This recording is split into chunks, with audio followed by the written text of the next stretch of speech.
Hello and welcome to this episode of Open Social Media Initiative. I'm Sherry Nouraini, your host and president of Captive Touch. Just a second, I have to close this thing. Okay, so this week I am presenting a workshop, a slide presentation in response to a request that was submitted by OpenSM community members. I've been asked a number of times to share what I feel contributes to the success of OpenSM weekly workshops. So without further ado, I will share my screen.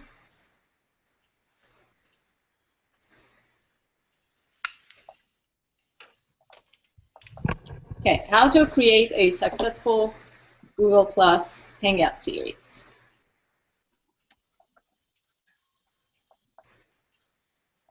And if everyone, if you could mute yourself so we can go on. Thank you. Okay, so I'm specifically going to talk about Hangouts on air as a marketing tool. You know that there is private Hangouts. You can have private Hangouts within communities, within individual groups. I'm specifically talking about Hangouts as a way of you broadcasting your message to the world. So it's something that is public. Okay, this presentation is going to have a number of different sections. The first thing that I want to talk about, which is the important thing I feel to start with and think about, is the philosophy behind your Hangouts. You need to be clear why you're holding these Hangouts on it. Why are you holding live broadcasts? And you want to also be sure that you are passionate about the reason behind holding the Hangouts. And the reason I'm saying that is that if you are planning on holding regular, let's say like me, every week sessions, it's going to require a lot of work, a great amount of effort and discipline. And if you really don't have passion behind your reason, you are going to run out of breath. So make sure you know your why and make sure that you have passion behind it. The next thing we're going to address is mindset, which is something that I feel needs to be addressed more and more as we move from marketing from the 20th century to the 21st century. There are two different kinds of mindsets when it comes to marketing. On the left, you see the speaker, specifically when we talk about presentations and workshops. The speaker is the sun and the audience are circling around them. So they're the center of the universe. On the right-hand side, it is the audience which is the center of the universe. And the speaker is circling around. And in my view, and probably for marketing in the 21st century, the mindset on the right is the way to go if you want to be successful with your marketing efforts and having a sustainable and long-lasting relationship with your audience. It is time to think differently about sales and marketing. Hangouts, you have to realize that Hangouts are not about building your mailing list. One mistake that I've seen a lot of people do, in my view it's a mistake, is that they start a Hangout and they require people to go through sign-up process that is a traditional way of holding webinars, which requires them to give their email address, and that signs them up for future mailings. And I want to invite you not to go about it that way, because Hangouts, like I said, are not about building your mailing list. It's about building a community around the needs of your audience. So change your mindset. Throw away your sign-up form. You don't need a sign-up form anymore, in my view. Google Plus is giving you all the tools that you need in order to identify your leads, nurture them, and push them down, if you like, sales funnel. Now, people that are in sales specifically are going to ask, well, what about lead generation? This is a, oops, this is your typical sales funnel. Sorry, my mouse is very sensitive. This is your typical sales funnel. So let's see how it would work. Let's say you start your Hangouts and you start inviting people to your Hangouts, and they view it. They are either interested or not. But those that RSVP yes have shown an indication that they're interested in what you have to say. So they RSVP yes, and you have moved them down one step in the sales funnel. And once someone either responds yes or maybe, that also includes maybe, what I would suggest you do, you circle them and put them in a specific circle and then invite them again to your future Hangouts. And this R&R refers to rinse and repeat. You might have to do this multiple times before you can actually move people further down the funnel. But that's reality. We all know that. We all know that it takes at least 10 contact touch points before people decide that they are going to consider a particular business, especially these days. Okay, so once they say yes and they watch your presentations and you basically establish authority with respect to your particular field, then they might request more information or ask for a one-on-one or something on that nature. So then you can invite them to a private Hangout and talk to them, and hopefully you can close a deal.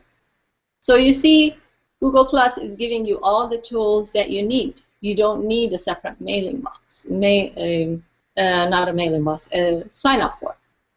So what about after they buy from you, when hopefully they're in this satisfaction and advocacy phase, and also in the other sections of the sales funnel, wherever they are, Google Plus gives them the opportunity to invite others to your Hangouts. So basically they can, through the invitation, put more people back into the funnel.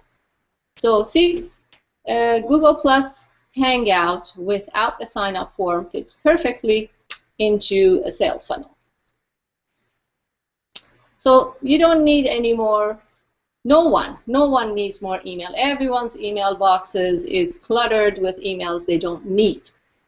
What you should do instead, you build your list on Google Plus. Like I said, put people that attend your Hangouts into an invitation circle so you can keep inviting them.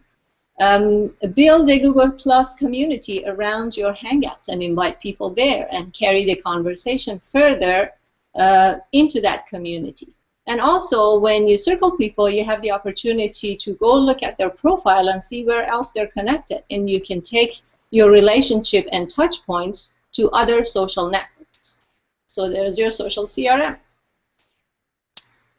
There are other mindset issues that I want to address, and this is a point of sort of discussion between my friends and I who run Hangouts. The question is, should you offer everyone a chance to join the Hangout? And to that response, I ask a question: do you want to build community?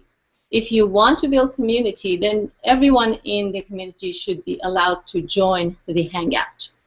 But if you're not interested in building community and you're sort of thinking about the old-fashioned means of running webinars, then don't let them in. But I feel, like I did today, everyone in the community should have the chance to join the Hangout as a participant. And by participant, I mean people that you view in the film strip.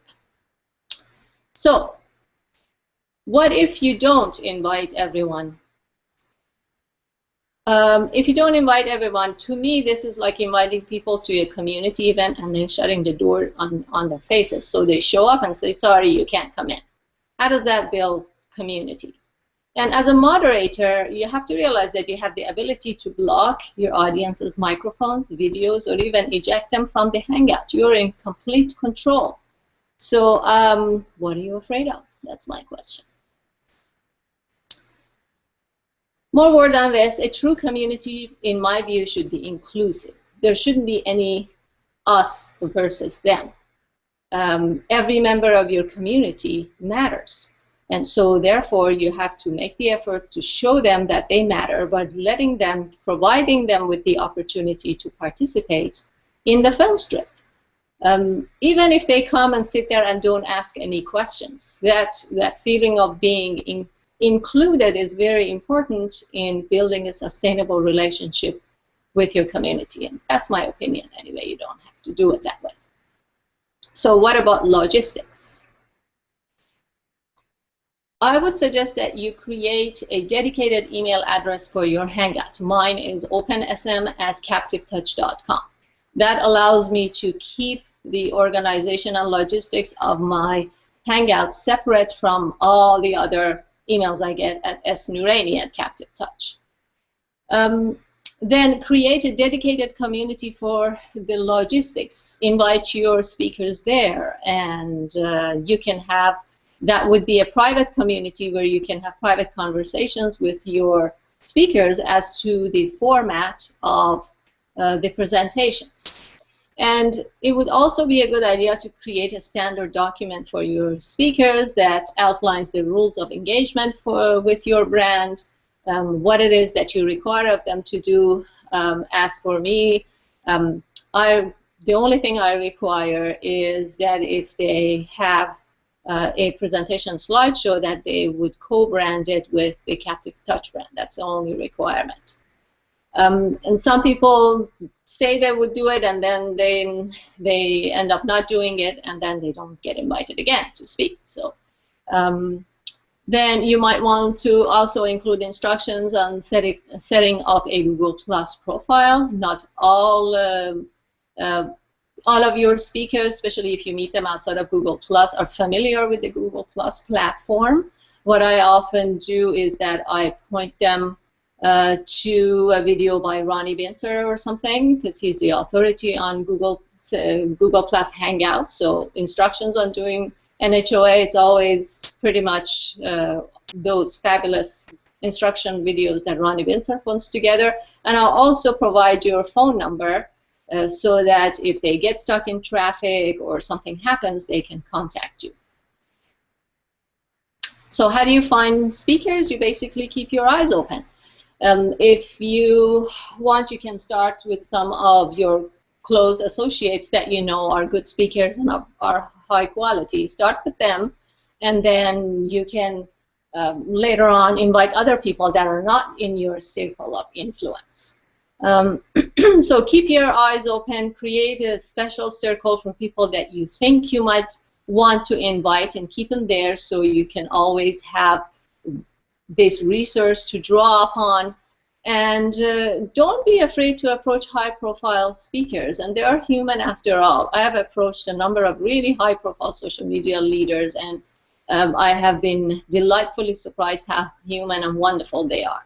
So yeah, don't hesitate to invite those high-profile people, because that's going to drive a lot of attention to your Hangouts. How do you figure out your topics? Well, one of the things that you should do definitely is ask your community. Remember, they are the center of your universe. Also listen to social conversations and see what questions comes about, what it is that people most are having a problem addressing. And I would also want to suggest that you stay focused on a specific area. Don't have Hangouts, hold Hangouts on topics that are too desperate, because people want to really know what it is that you are specializing in. One of the points of these Hangouts is to establish yourself as an authority on a particular topic. So stay focused. Another important thing is to create a customized banner for your Hangouts, because that would have your branding, and after a while you have a number of different Hangouts. And if you keep doing it, people are going to start immediately associating the branding of the Hangouts with you and the quality of your workshops. It makes it easier for people to recognize it. And then once you create that standard Hangout, you can repurpose it. You can just decide where pictures are going to go, where titles are going to go, and when you have a new speaker, You just change the photos and the information. So I would also suggest to keep the banner simple. Don't put too much information in there. All we really need is the headshots of your speakers, and tell people who they are, what they're going to talk about, and when they're going to talk about it. Then you want to create a Google Plus event with that banner as the top banner image. And what you want to do is invite public first, and then your other relevant circles. Because if you do it the other way around, then Google Plus will not let you invite the public anymore. On the day of the event, start the HOA before you go live. And how far in advance you want to start the HOA, it really depends on how much preparation you have to do, depends on the skill level of your speakers. And you want to invite your speaker and also those people that have RSVP'd yes, and basically prepare, make sure their slides are working, advancing, they know where all the buttons are. And you also might want to put a separate day to practice a hangout with someone who has not had the opportunity to do hangouts. Okay, so oops. Share, these are some of the things I do that I did today. You embed the link to your hangout into the event page, and what you do, you take the link to the URL and then put it inside the event. There's a place that you go and edit the event, choose more options, and put that URL in there.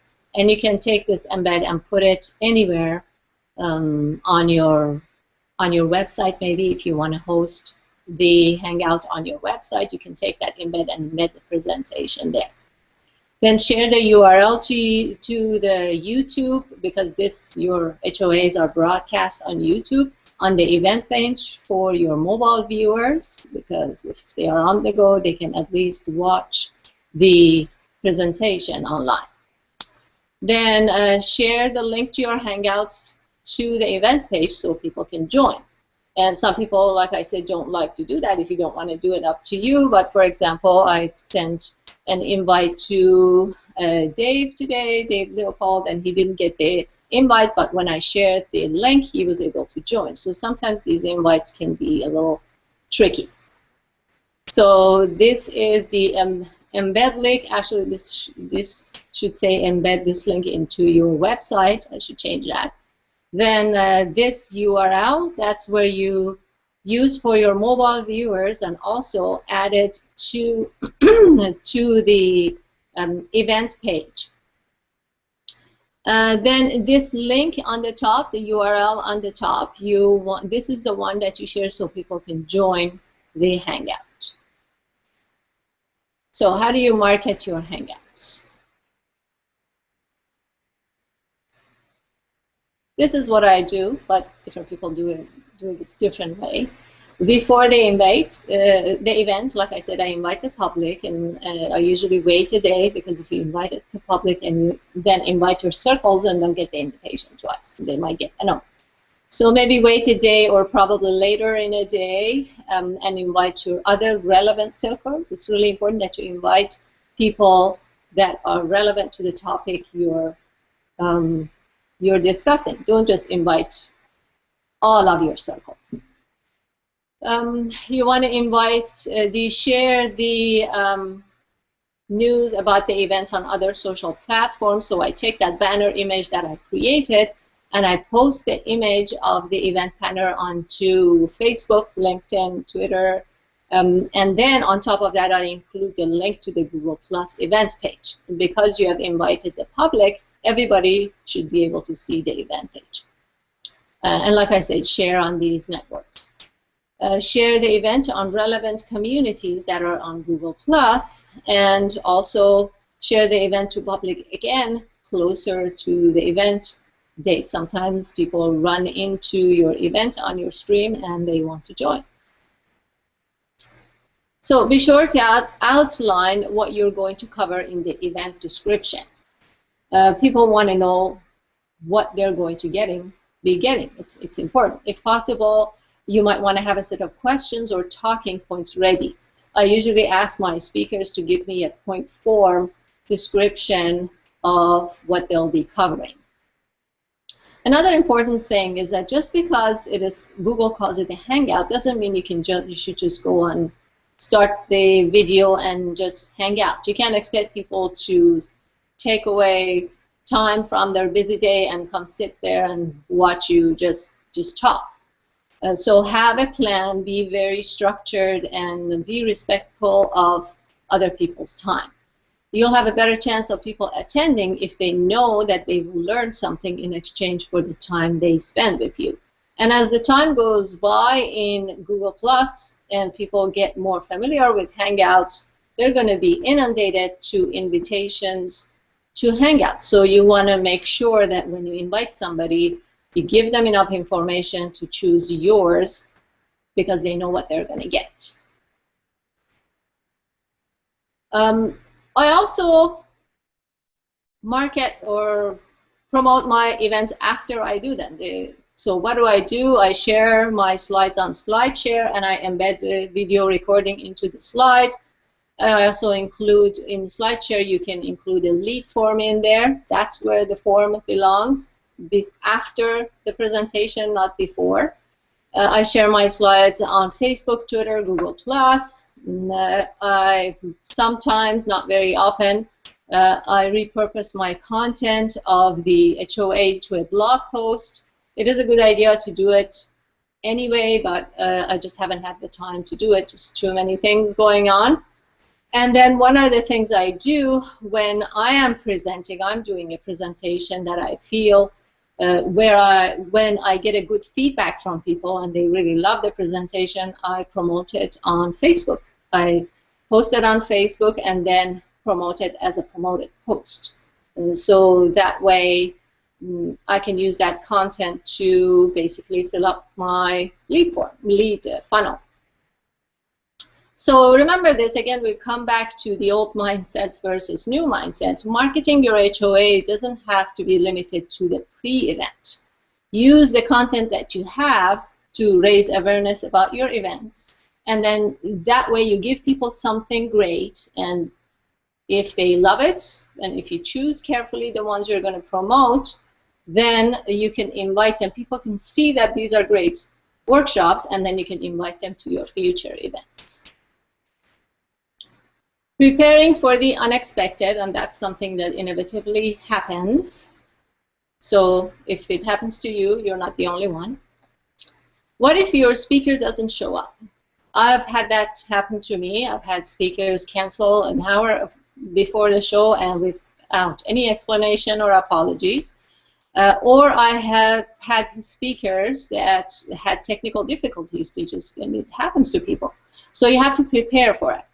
So I learned that the hard way. So I decided to prepare a value-add segment for my show. So even if my speakers don't show up, at least when people RSVP and take the time to join my Hangouts, I have something to share with them. And the segment that I've added is what's new with social media and what it means for you. And that actually is pretty popular, that segment of the show.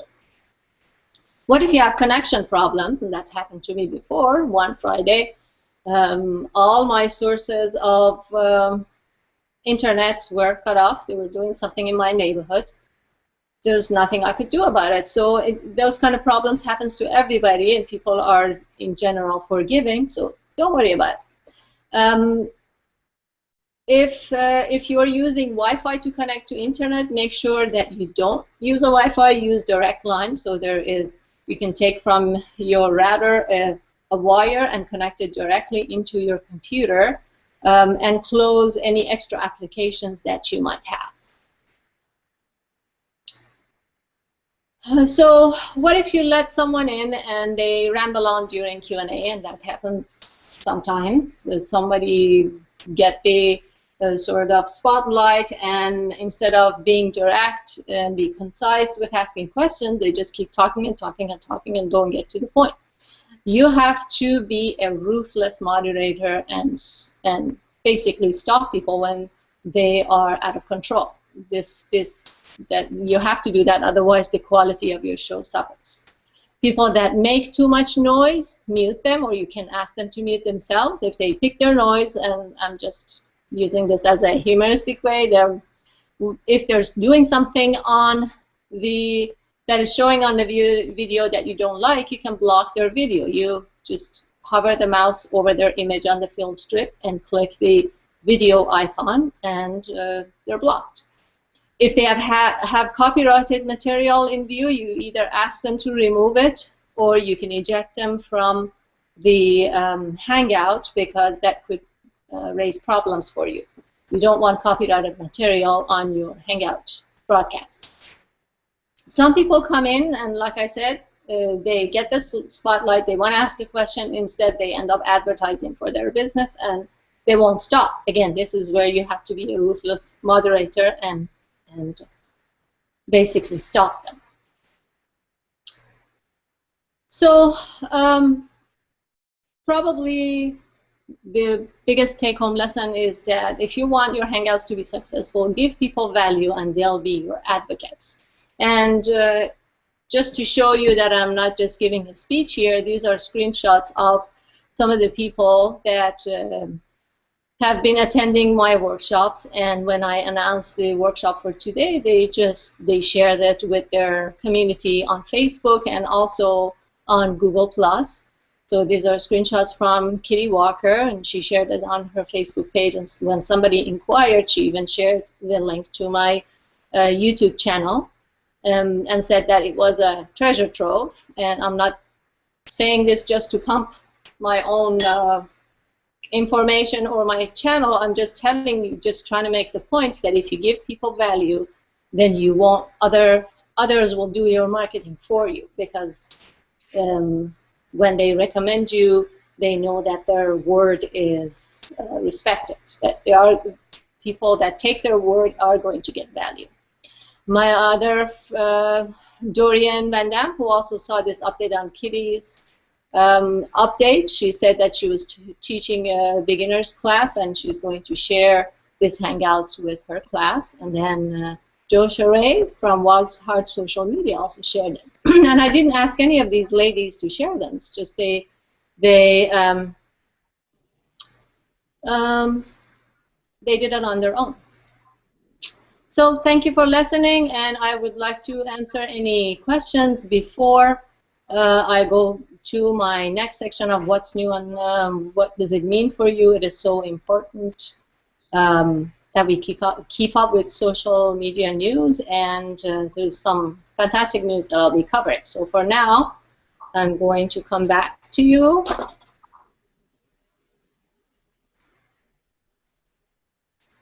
Okay. So let me see if I have any questions already. Let's see. Seth says, so important to vet out and pick the right guests before you hang out.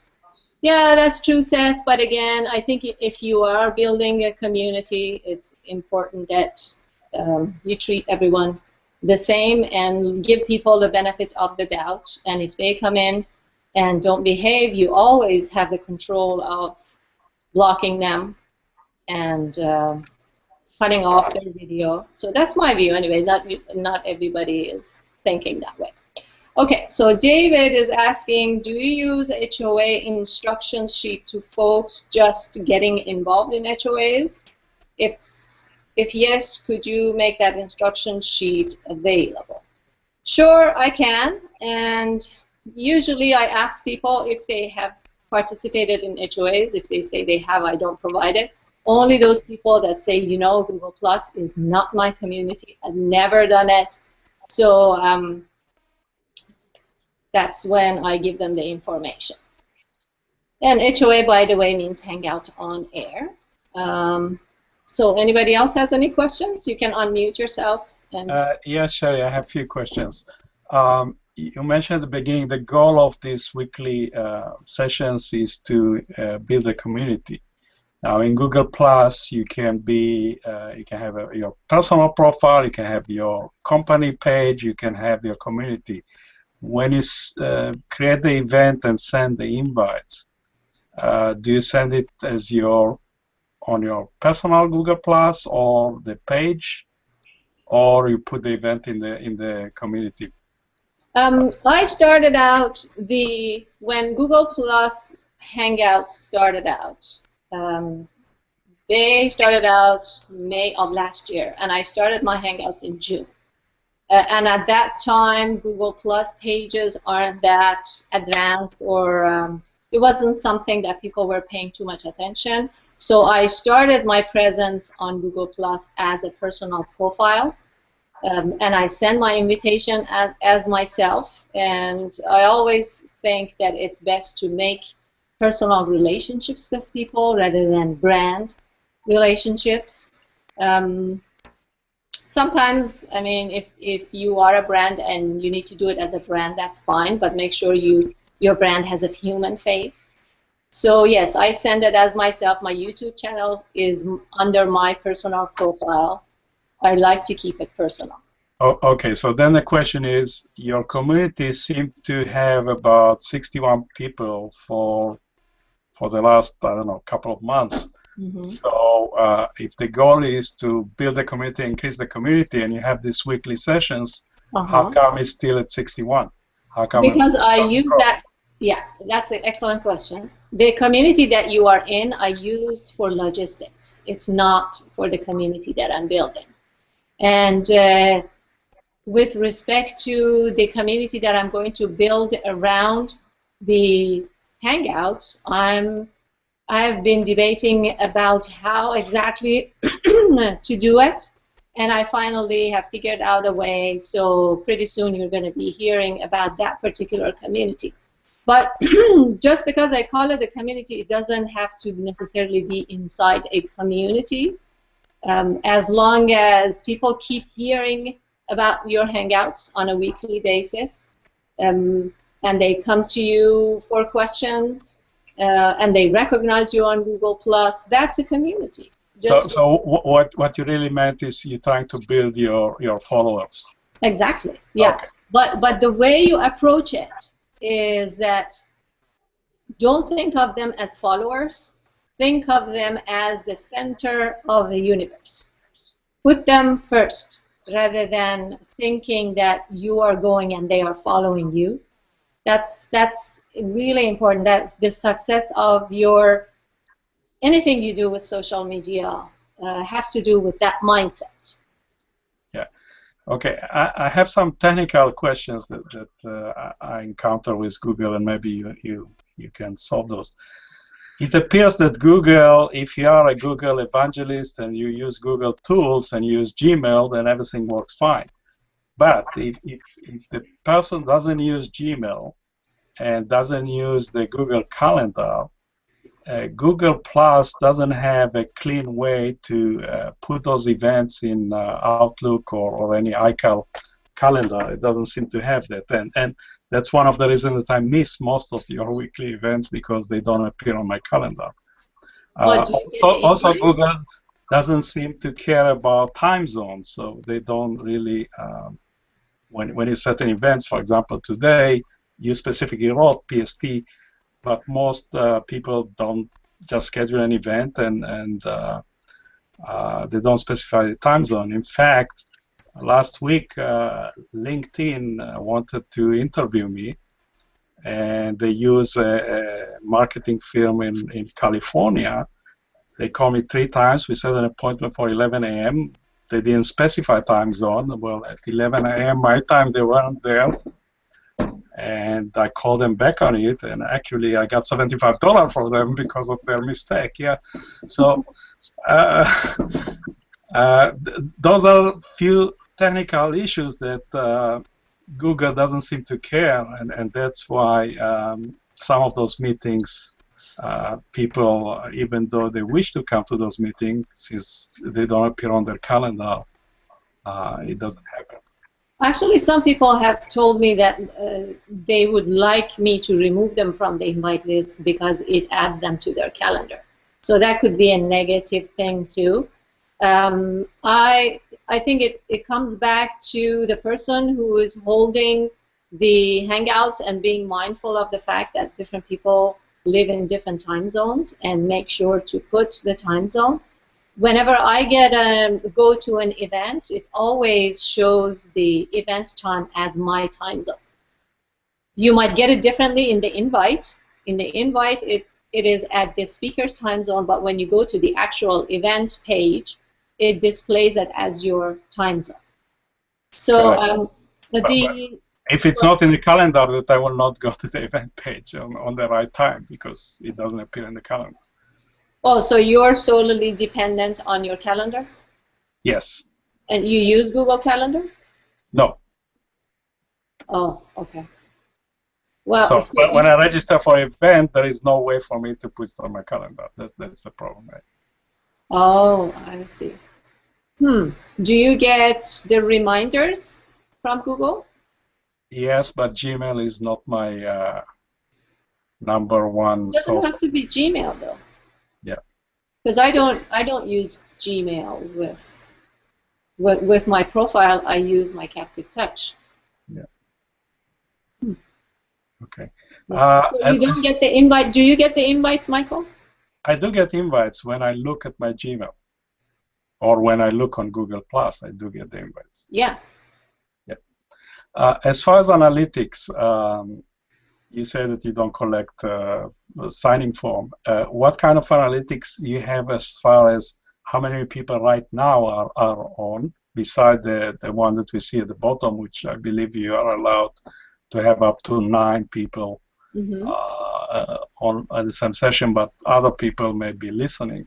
Yeah. So what kind of analytic you have of if you look at and after the session, what kind of analytic you get, and how do you get this analytic? Yeah.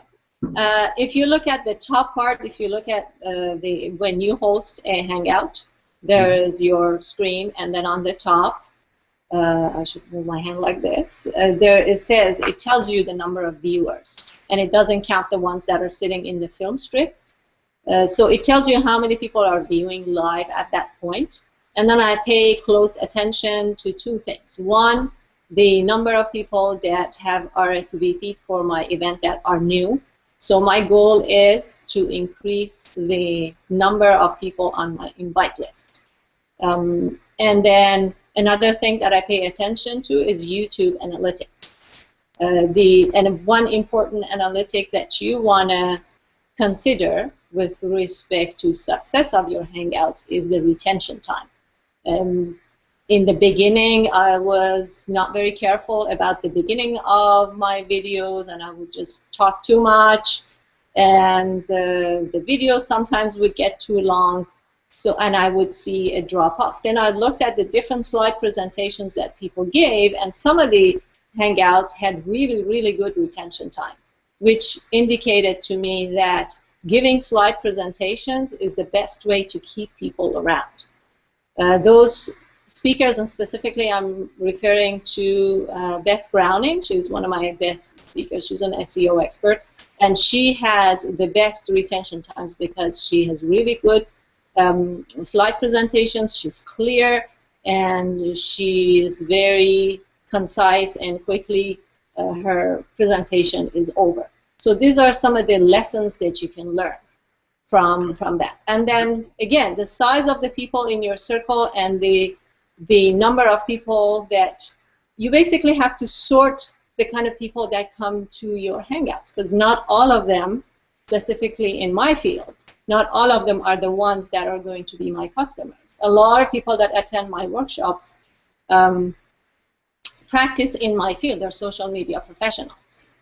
So do you have any analytics or access to analytics after the event? Yeah, what do you mean by for the presentation? When the sessions finish, if you want to check, like tomorrow, who was on my meeting yesterday, do you have access? Sort of like yeah, the only way I can judge is to see who has asked questions. It doesn't. I don't think this 8 viewers tells you who is viewing right now. So people could be viewing and you might not know who they are.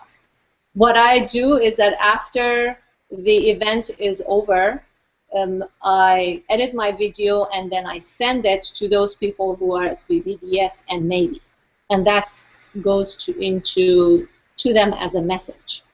So I make sure that even if they miss the event, they have access to the recording. Okay. Okay? Does that answer your question? Yes. Okay.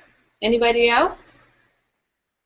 Okay. Seth says, what is your opinion of using Hangouts to broadcast live event speakers rather than having actual Hangout guests? More like a webcast. I have a favorable opinion. I don't know what it is exactly you're asking. Oh, live events, going to a particular event and broadcast it. That's a fantastic idea. Actually, I'm going to the Social Fresh conference in August, and I'm hoping that I'll be able to broadcast some interviews or something from there. So that's a fantastic idea, to get your audience that couldn't go to a conference, take them with you and include them. That's fantastic. Joel asked, sorry to have missed. Oh, okay. That's not a question. Then Scott says, how long before you felt comfortable doing HOAs? How long do you think it would reasonably take others? It really depends on your own comfortableness, I guess. I have a lot of experience giving public speaking, and just coming from a scientific background, we are trained to speak and to teach. I'm also an instructor at university level, so for me, speaking comes naturally. I must admit that I was nervous in the beginning, but I just try to be as prepared as I can. I have made mistakes. But, you know, as you go along, you get better. So I wouldn't worry too much about looking not all too professional or whatever. This is human media, isn't it? So, and we're all human. I think David says, I think Michael made a good comment about Google. The more you use Google, the more Google technology you have access to. Yeah, that's true. Anybody else? Do you gentlemen? Let me see. John and James, do you have any questions? No? Okay. Let me see if we have any other questions here.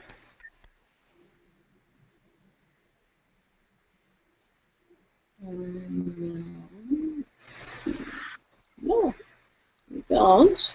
So, Is there a way to actually schedule? Right now, the event you send the event, but then you have to send the actual link few minutes before.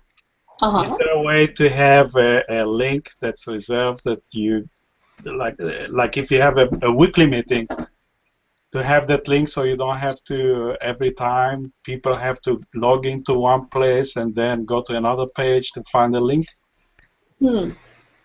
If we have a weekly meeting every Friday on the same time, then why do we need to do this? I mean, if you look at system like WebEx and all the web meeting, all the other system, you can schedule an event and have... I don't think on the Google Plus event page there is a place to create standing appointments. I don't know. Do either of you... No, the Hangouts don't allow that. The Hangouts on air don't allow that. But the Hangouts that you would do as, you know, just a regular Hangout that's not recorded, you can go back to that. So let's say you started at the end of this, we're going to have a URL, and any of us who've been part of this can go back to that URL and have a regular Hangout. A Hangout call is what they call it now, but it's not recorded. So you could do that. You could have a URL. I do it with a bunch of people.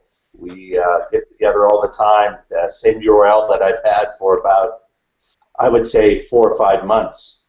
We pick like 6 o'clock at night or whatever time, and we all get together on that same URL. But you can't do that with a Hangout on air, because once you're done, it's recorded, archived, and put on. It's, you know, there are limitations, yes, but it is a great system. First of all, it's all free. And it's something you can do here. So I think that we look at that. Yeah, I agree with you. But that was a terrific tip. Thank you very much. Because if you can just start a regular hangout and then share that link to people that you regularly meet, then I think that would meet your criteria, Michael. But apparently it doesn't work for hangouts on air. Okay, can the gentleman that said that he's doing it, can he type in the chat where I can find information about this feature?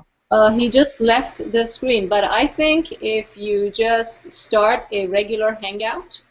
Oh, he's back. John, do you? Michael needs more. If he would like more. Sure, Michael. Sorry, I was cooking and the buzzer went off, so I apologize. Yeah, I'm at work. I'm trying to get food. When you do a regular hangout, that's the one that's not recorded. You get a URL. It's just like any of this. If you're the one who does it, but if you notice in a Google Hangout or Google Plus area, on the right side of your screen, there will be that one area that has basically like a speaking, a thought bubble, and it has the 2 quotes in it. That area will pull out, and you'll have everything you've done there. Unless you get rid of it, you will have access to that by just clicking on the event that you were at, whatever that event might have been. It could have been this, it could have been a hangout you had a couple of months ago. You click on the little camera there, and it'll open up that URL again, and it'll also inform everybody who is part of that you want to get together again. So does that help you, or is there another part of the question, because I was not listening when I was over in the other room? I was trying to find where I can find instruction as far as getting that URL that I can reuse for repeating events. Yeah. Once it opens up, you'll have the URL up at top. Though sometimes what you're going to run into is if you're not the one who originated the Hangout, you might not get the URL. They changed the system. It used to be we all saw the URL. It's not that way anymore. So most of the time you have to go over to that little right-hand corner where they say Hangout Party, and you click on it there. You don't get to, basically you have to have a Hangout first before you can get the URL. So you can't schedule and have a URL to give to people. What you do is you're giving them a time. So let's say you're just going to do a Hangout and you want to talk to a client, but you don't want it to be a Hangout on air that's recorded. You would just tell them at whatever time you're going to get together. Now once you have that Hangout, you have the ability then to use that URL again to bring you back together with your client again. So let's say a couple of days later you need to get together. Instead of having to set up a whole new Hangout and a whole new URL and all that, you just can click on that and bring them back into the same one that you were doing. That's a they great can also do the same with you. Go ahead. And I don't mean to take your show because no, you're that's doing okay. a fabulous job. That's valuable information, and that's a great tip, and that's fantastic. Because it's yours, and you're doing fantastic. Thank you. But I didn't get the information you just shared, so this is a community, right? Yeah. It doesn't replace webinars as we remember them. The thing about webinars is that the software for a webinar allows you to do those things, but a lot of times you're paying for some of those, and yes, there are free ones. But anytime you want access and archive and more people in a webinar, it costs money. So we're taking a look at a great way to have, how many people we got here? 1, 2, 3, 4, 5, 6, 7. 7 of us sitting here talking. And that's pretty impressive, and all it's taking is our time and clicking on a hang button to come to this wonderful meeting. So there are limitations, sure, but on the other side, I have meetings and shows every week. I do 3 or 4 of them. I do talking to people. So this is a great way to do that. I have people all across the world. I agree with you. Time zones are a hard thing because people, you know, we have to remember to look at what our time is and what their time is and make sure. I always send people who are outside my time zone the actual time that they're going to be there. That helps to get rid of some of the confusion. Also, if you want to help people when you send them out an email or you set up a posting somewhere, there is a place online that you know, it's a bunch of them that you can get software that allows you to give them their time zone. They can click on it, they can go and see what the time zone is, or, you know, so, yeah. Yeah, to me, the most valuable thing about this Google Hangout is that it is part of a social network. If you use Citrix or something else, you're having your own isolated broadcast that it's gated, but when you have a Hangout on Google Plus, it's broadcasting on your profile. There is that opportunity for people to discover it. So for me, the social aspect of it, and also the fact that it's free, is very, very important. Okay, so thank you very much for listening. I'm going to go to the next segment of the show, and you're welcome to stay and have your say, give your views about these new developments in social media. All right. So SlideShare now supports infographics. SlideShare is probably one of my most favorite platforms that there is for marketing, and you know that you can display slide presentations and embed videos, but now SlideShare has provided us the opportunity to display our infographics within within their platform, and it actually doesn't break down the infographic into different parts. You just upload one PDF file, and no matter how long the infographic is, SlideShare can support it, and your viewers can basically download your infographics, or they can embed them. If you are a SlideShare Pro account holder, you can take advantage of the analytics, and you can judge to see how successful your infographics are. LinkedIn has introduced sponsored updates for company pages. So basically, you can pay to serve people certain status updates onto their LinkedIn stream.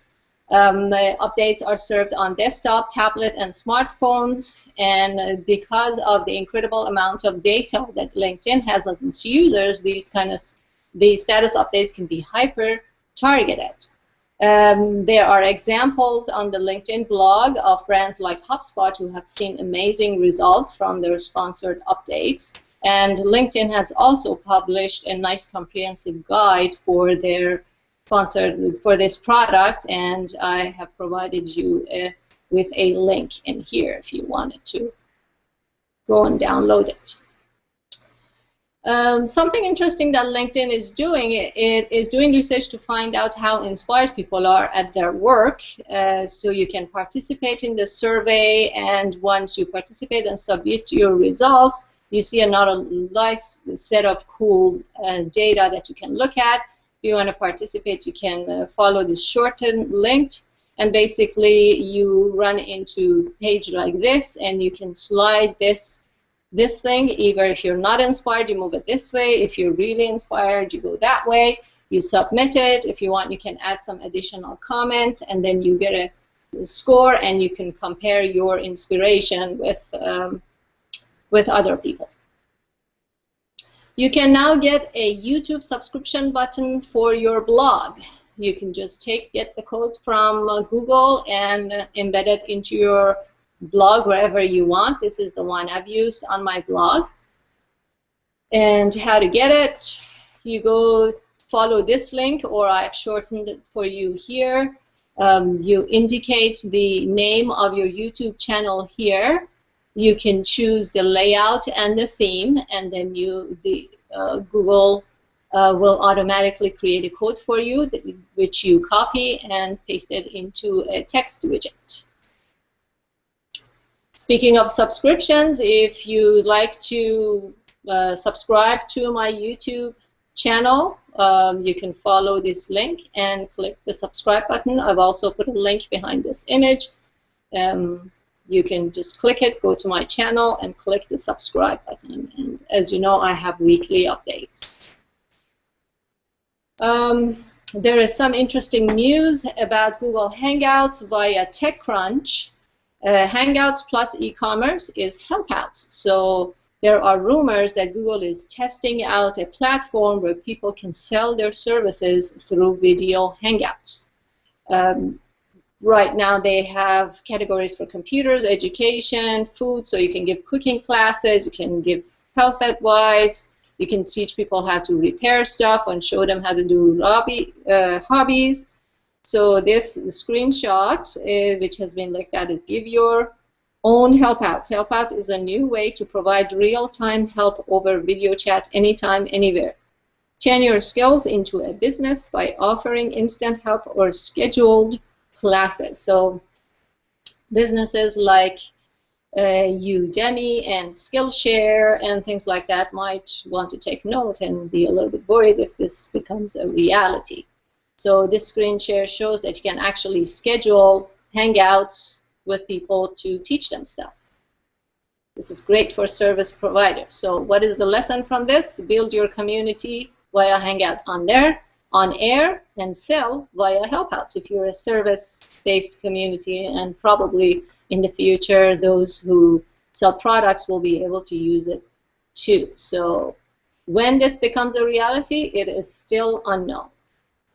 So if you like what you heard, please like and share the video. If you're on Google+, please +1 and share it. If you want to be notified about our future workshops, you can either circle me or subscribe to my channel. If you want to get feedback, you can follow this link and let me know what you think, or you can just message me on Google+.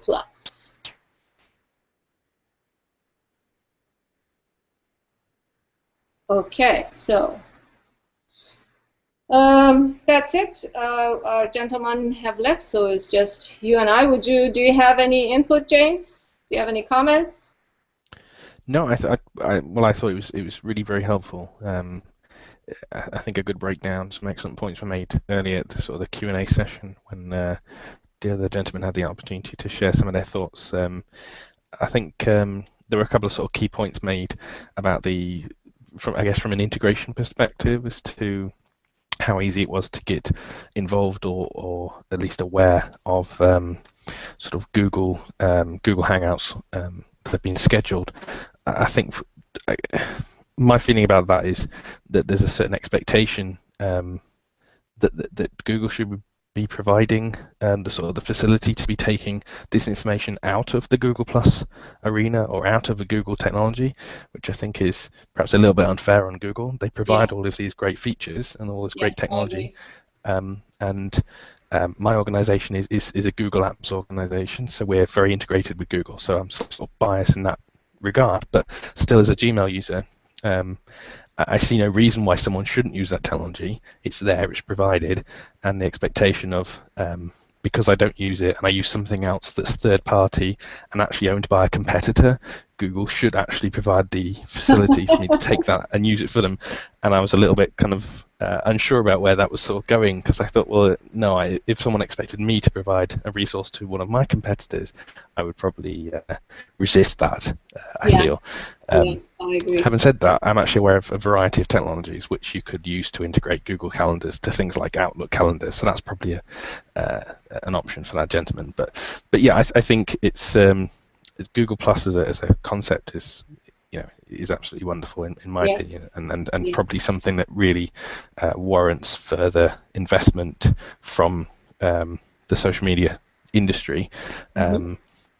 And I think Hangouts absolutely is a technology that we're all promoting quite heavily. Those of us who deliver sort of similar concepts to this, it's definitely something that people should be watching a lot closer than I think a lot of them are. Yes, I agree. Google Plus Hangouts was a big game changer for me. It gave me a platform to speak to people and it's wonderful. I love it, and yeah, I've never had any problems using it or integrating it. So, well, thank you very much for joining us, and I'm going to be sending you an invitation to our community, James, so maybe you can come and talk to us about social media and the nonprofit community. So with that, I will end this broadcast, and until next week, we'll see you then. Bye. Bye-bye.